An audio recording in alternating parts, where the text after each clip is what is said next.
Assalamualaikum warahmatullahi wabarakatuh. Halo teman-teman, perkenalkan nama saya Dea Kintani Bayu. Saya merupakan mahasiswa Universitas Muhammadiyah Yogyakarta.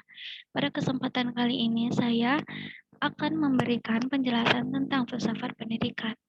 Apa sih filsafat pendidikan itu?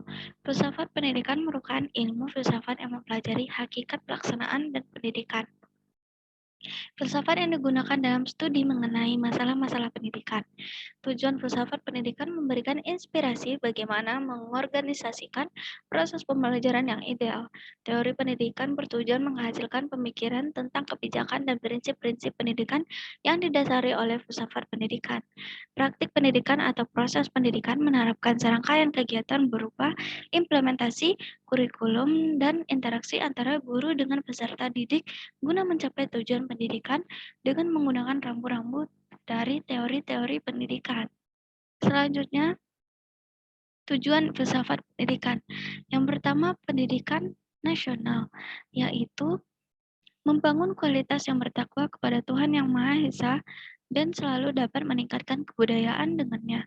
Sebagai warga negara yang berjiwa Pancasila, yang mempunyai semangat dan kesadaran yang tinggi, berbudi pekerti luhur, dan berkepribadian yang kuat, cerdas, terampil, dan dapat mengembangkan, menyuburkan tingkat demokrasi. Yang kedua, tujuan institusional. Tujuan institusional adalah perumusan secara umum pola perilaku dan pola kemampuan yang harus dimiliki oleh lulusan suatu lembaga pendidikan. Yang ketiga, tujuan kulikuler, yaitu mencapai pola perilaku dan pola kemampuan serta keterampilan yang harus dimiliki oleh lulusan suatu lembaga yang sebenarnya merupakan tujuan institusional dari bagian pendidikan tersebut. Yang keempat, tujuan instruksional adalah rumusan secara terperinci apa saja yang harus dikuasai oleh siswa dan anak didik sesudah melewati kegiatan instruksional yang bersangkutan dan berhasil. Tujuan filsafat pendidikan juga dapat dilihat dari beberapa aliran filsafat. Filsafat pendidikan yang dapat mengembangkan pendidikan itu sendiri. Yang pertama, idealisme, realisme, pragmatisme, humanisme, behaviorisme, dan konstruktivisme. Manfaat mempelajari filsafat ada bermacam-macam, namun sekurang-kurangnya ada 4 faedah, yaitu agar terlatih berpikir serius, agar mampu memahami filsafat, agar mungkin menjadi filsafat, agar menjadi warga negara yang baik.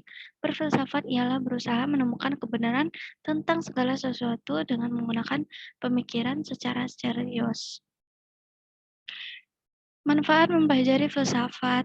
Belajar filsafat merupakan satu bentuk latihan untuk memperoleh kemampuan memecahkan masalah secara serius, menemukan akar persoalan yang terdalam, dan menemukan sebab terakhir satu penampakan. Dari uraian tersebut, secara konkret manfaat mempelajari filsafat yang pertama adalah filsafat menolong dan mendidik. Yang kedua, filsafat memberikan kebiasaan dan kepandaian untuk melihat dan memecahkan persoalan dalam kehidupan sehari-hari. Yang ketiga, filsafat memberikan pandangan yang luas. Yang kelima, filsafat memberikan dasar-dasar baik untuk hidup kita sendiri maupun untuk ilmu-ilmu pengetahuan lainnya.